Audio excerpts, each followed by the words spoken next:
नमस्ते मित्रांनो, Swift Dzire गाडी आहे. गाडीचा लोराम आपण गेले एक महिना दीड महिन्यापूर्वी चेंज केलाय. कस्टमरने गाडी खड्ड्यामध्ये आपटली आणि परत लोराम तोडून आणलाय.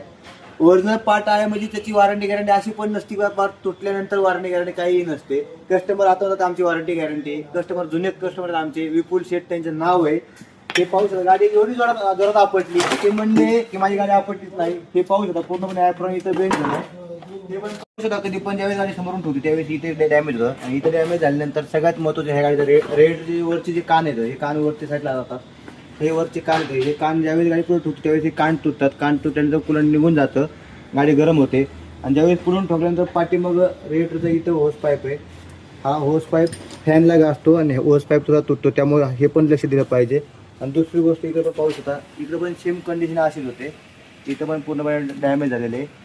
त्यामुळं असं ॲक्सिडेंट झाल्यानंतर डॅमेजवर लक्ष दिलं पाहिजे. व्हिडिओ आवडला लाईक करा, शेअर करा, फॉलो करा.